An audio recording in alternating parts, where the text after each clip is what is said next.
नमस्कार, मैं हूँ astro vastu expert Savi Singh and आज हम बात करने वाले हैं कि सितंबर का महीना आपके लिए आपकी राशि अनुसार क्या कुछ खास लेकर आ रहा है। आज हम बात करने वाले हैं कि तुला राशि वालों के लिए सितंबर का महीना आपके फाइनेंसेस, आपके धन के लिहाज से आपके लिए आपके करियर में कौन सी नई अपॉर्चुनिटी लेकर आ रहा है, और अगर स्वास्थ्य संबंधित परेशानियां बहुत लंबे समय से चल रही हैं तो क्या उसमें कोई बदलाव आपको देखने को मिलेगा। आपके आसपास के लोगों के साथ आपके रिलेशनशिप्स, आपके संबंध किस तरीके से रहने वाले हैं, उसमें क्या परिवर्तन आने वाला है ग्रहों की ट्रांजिट्स की वजह से, आज हम उन सभी चीजों की बात करेंगे। इससे पहले कि हम राशिफल की बात करें, हम सितंबर के महीने के पंचांग को जान लेते हैं, क्योंकि 7 सितंबर को ही साल का एक महत्वपूर्ण चंद्र ग्रहण जो है वो लगने वाला है, जो कि भारत में दृश्य होगा। इसी के साथ में 7 सितंबर को प्रारंभ होंगे पितृपक्ष, जो कि 21 सितंबर तक रहने वाले हैं,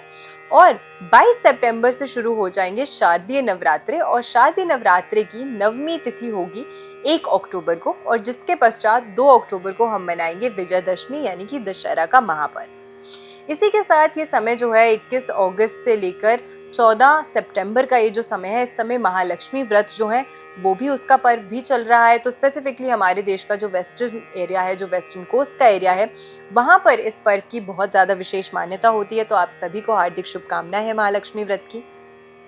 अब ये जो महीना है सितंबर का, इसमें कई सारे प्लैनेट ट्रांजिट्स तो कर रहे हैं, लेकिन महत्वपूर्ण चीजें ये है कि इस महीने के दौरान सूर्य और केतु जो है वो युति करने वाले हैं, क्योंकि साथ में अगर हम बात करते हैं तो चंद्रमा और राहु जो है वो समसप्तक दृष्टि, वो समसप्तक योग जो है वो भी बनाएंगे 7 सितंबर को, जिस दिन चंद्र ग्रहण लग रहा है। और उसी के साथ में इस समय के दौरान मंगल और बुध, ये दोनों ग्रह जो है वो युति करके भी ट्रांजिट कर रहे हैं। और आपकी राशि की अगर हम बात करते हैं, तुला राशि की, तो आप गवर्न होते हैं शुक्र ग्रह की ऊर्जा से। वीनस नेचुरली एक ऐसा प्लैनेट है जो आपकी लाइफ में कंफर्ट, लग्जरी, एक अच्छा लाइफस्टाइल, एक कंफर्टेबल लाइफस्टाइल जो है वो प्रोवाइड करता है। और जब हम तुला राशि की बात करते हैं तो तुला राशि के लिए आपकी राशि और आपकी राशि से अष्टम भाव की राशि यानी कि वृष राशि, इन दोनों ही राशि के स्वामी ग्रह जो हैं वो शुक्र बनते हैं। इस समय शुक्र का जो ट्रांजिट है वो डायरेक्टली आपकी राशि से दशम भाव और एकादश भाव, इन दोनों ही भावों को ट्रांजिट को प्रभावित कर रहा है, क्योंकि शुक्र अभी कर्क राशि में प्लेस्ड है और इसके बाद ट्रांजिट करके सिंह राशि में गोचर कर जाएंगे।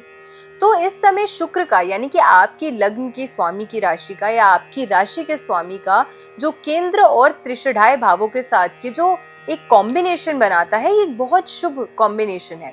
तो इस समय के दौरान आपको अपने स्पेसिफिकली अगर कोई नया वेंचर आप स्टार्ट करना चाहते थे, आप कोई नई अपॉर्चुनिटी चाहते थे, आपको अपने व्यवसाय में कुछ एक्सपेंशन चाहिए थी, कुछ ग्रोथ चाहिए थी, आप चाहते थे कि कुछ अच्छे अवसर आपको प्रदान हो जिससे आप अपने फाइनेंसेस को और मजबूत कर सकें, अपने व्यवसाय में और विस्तारता ला सकें और ग्रोथ ला सकें अपने बिजनेस में, तो वो अपॉर्चुनिटीज आपको डेफिनेटली मिलने वाली है, एटलीस्ट तब तक जब तक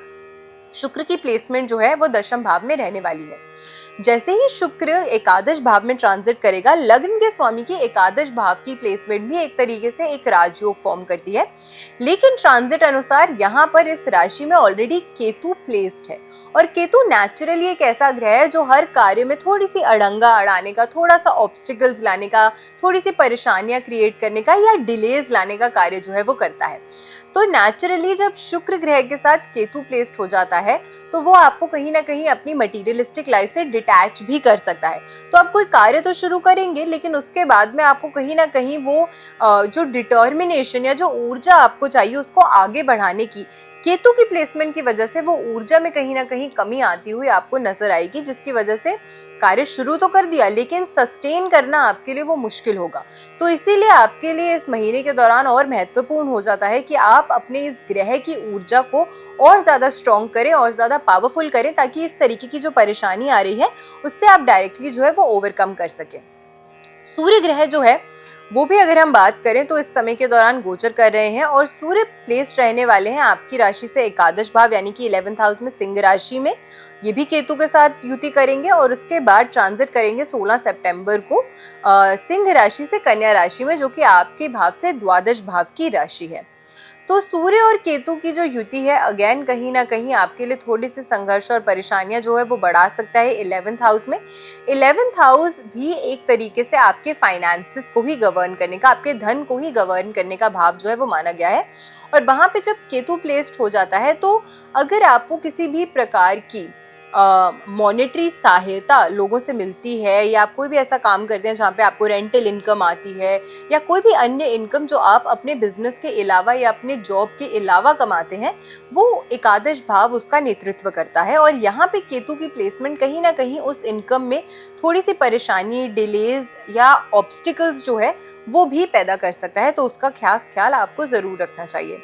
इसके बाद में सूर्य की प्लेसमेंट जो 12वें भाव में होगी, यह आपके स्वास्थ्य संबंधित परेशानियों को थोड़ा सा ट्रिगर करते हुए या बढ़ाते हुए भी आपको नजर आने वाला है। मंगल और बुध, मैंने शुरू में ही बताया कि मंगल और बुध भी इस समय के दौरान एक साथ युति करके यानी कि कंजंक्शन में ट्रांजिट करने वाले हैं। और मंगल 28 जुलाई से ही प्लेस्ड है कन्या राशि में, जहां बुध भी प्लेस हो जाएंगे। और 16 सितंबर को ये दोनों ही ग्रह जो हैं वो एक साथ ट्रांजिट करेंगे तुला राशि में,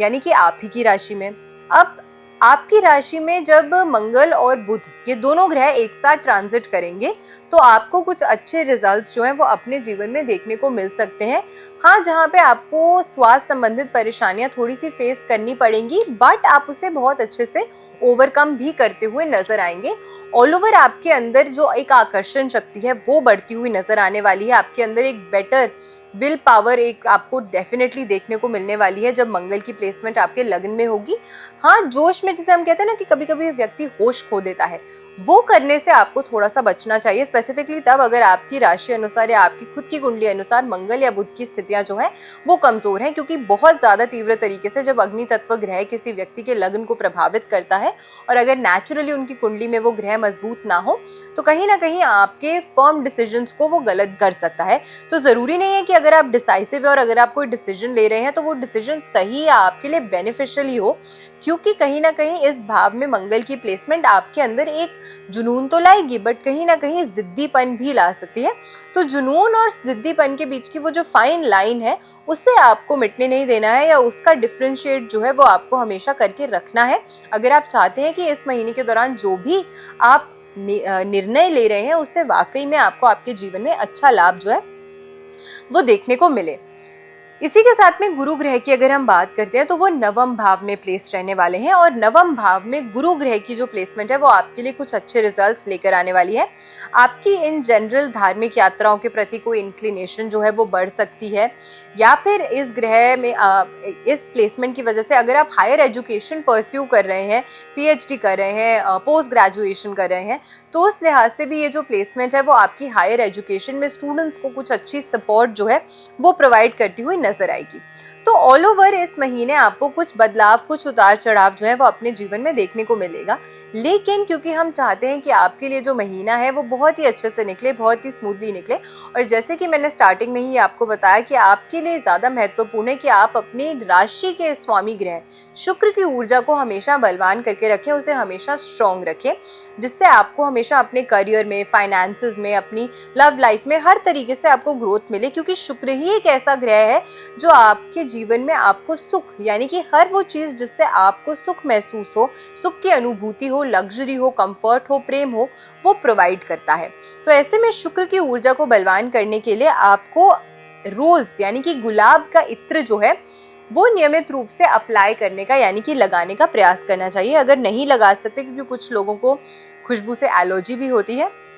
तो अगर ऐसा सिनारियो है कि आप खुद नहीं अपने बॉडी पे लगा सकते हैं तो फिर ऐसे में अपने बेडरूम में अगर आप एक डिफ्यूज़र लगा के रखते हैं जो कुछ समय में नियमित रूप से ये जो खुशबू है वो आपके बेडरूम में अगर होती रहे या चलती रहे तो उससे भी आपको बहुत अच्छा लाभ मिलेगा। या फिर आप अपने घर की साउथ ईस्ट की दिशा में भी अगर इस डिफ्यूज़र को रखते हैं तो उससे भी शुक्र ग्रह की ऊर्जा जो है वो बेटर होती है। तो ऑल्टरनेटिवली जैसा भी आपको सूट करे आप इस रेमेडी को कर सकते हैं और इससे बहुत अच्छा लाभ जो है वो आपको आपके जीवन में देखने को मिलेगा। मैं आशा करती हूँ आज की वीडियो आपको पसंद आई होगी। वीडियो अगर अच्छी लगी हो तो ज़्यादा से ज़्यादा लोगों तक वीडियो को शेयर ज़रूर कीजिएगा। चैनल पे नए हैं तो चैनल को सब्सक्राइब ज़रूर कीजिएगा। अगली वीडियो में हम बात करने वाले हैं कि वृश्चिक राशि वालों के लिए सितंबर का महीना क्या कुछ खास लेकर आ रहा है। तब तक के लिए जुड़े रहिए हमारे चैनल के साथ। नमस्कार।